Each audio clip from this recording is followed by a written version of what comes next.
Charlie Sanders' inclusion in the NFL Hall of Fame is the subject of this video. Specifically, does he merit being a Hall of Famer? I'm going to provide statistical analysis and comparisons to the other Hall of Fame tight ends, as well as the non-Hall of Fame contemporaries of Charlie Sanders, in order to make a proper determination. So let's get after it. Charlie Sanders was a two-sport athlete at the University of Minnesota, where he also played basketball. He was the Lions' third-round draft pick in 1968, and in 1969 he had a career-high 656 receiving yards. It was his only year with greater than 545 receiving yards, and in 1970 he had a career-high 6 touchdowns. He only had 3 years with greater than 3 receiving touchdowns. Does this sound like a Hall of Famer to you?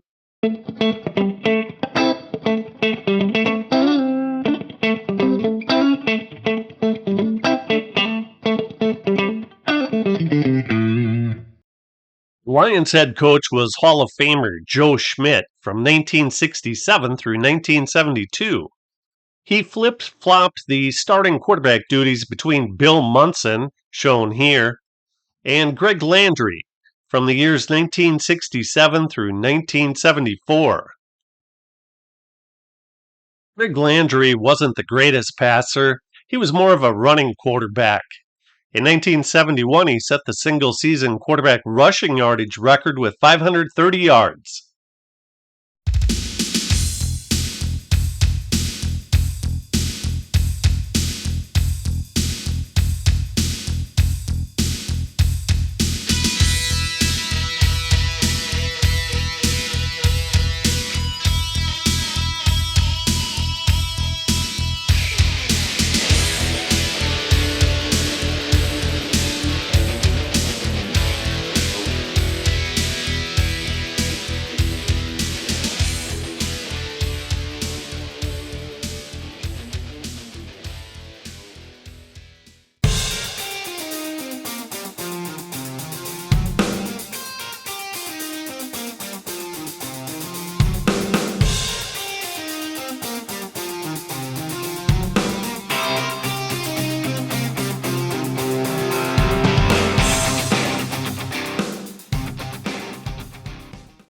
Bill Munson was mostly a case of unfulfilled potential, first with the Rams, then later with the Lions.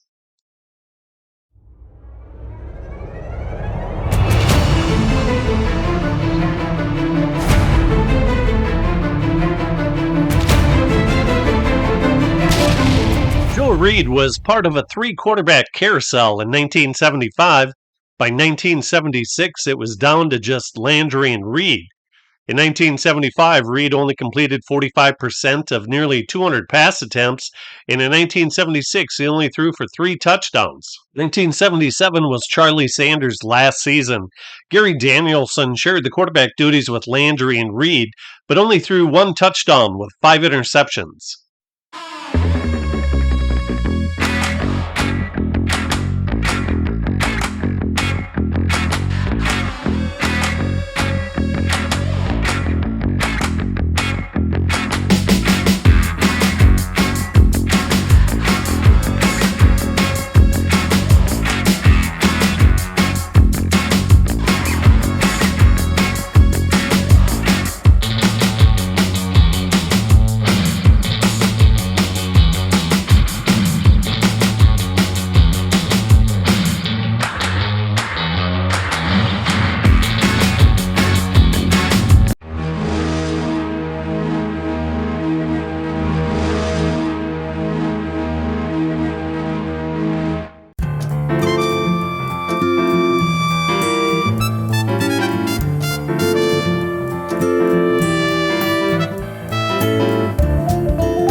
Here's the receiving yards and touchdowns of the Hall of Fame tight ends.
Here's the receiving yards and touchdowns of non-Hall of Fame tight ends that are Charlie Sanders' contemporaries.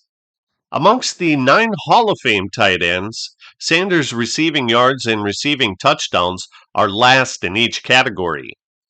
Among these 9 non-Hall of Fame contemporaries, Sanders ranks 6th and 8th, respectively, in those categories.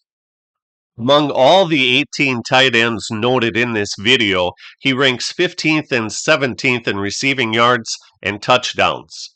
The Pro Football Reference Hall of Fame monitor ranks him as the 14th best tight end of all time, with the most similar tight end over Sanders' career being Riley Odoms, who is not a Hall of Famer, and not too many pundits are pushing for his induction. I think it's clear that Sanders is a very borderline selection for the Hall of Fame.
Detroit's sometimes harsh winter elements brought out the most die-hard fans to Tiger Stadium over the years.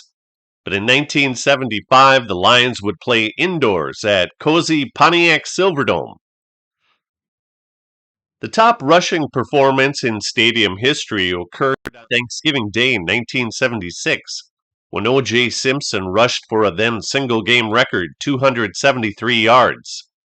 Steve Largent caught 15 passes in 1987 for 261 yards and 3 touchdowns for the best receiving performance. The Lions' Scott Mitchell holds the distinction of having the most prolific passing game with 410 yards and 4 touchdowns in an exciting 44-38 victory on Thanksgiving 1995 against the Vikings. The Lions had a winning record at home from 1975 through 2001, 116 wins, 92 losses, and 1 tie.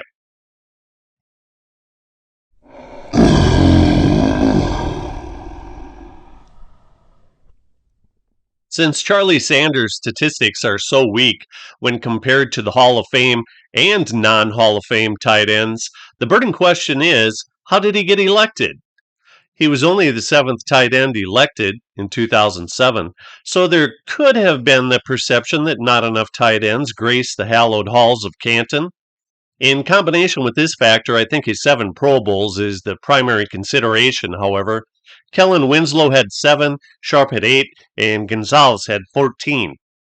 They are the only tight ends that match or exceed Sanders' total. Among his contemporaries, noted herein, only one player had more than 4 Pro Bowl appearances, Todd Christensen with 5. I think Sanders benefited from being a legitimate Pro Bowl player each of his first 4 years in the NFL, in that his reputation aided in garnering Pro Bowl status in 3 later years when he perhaps was not so deserving.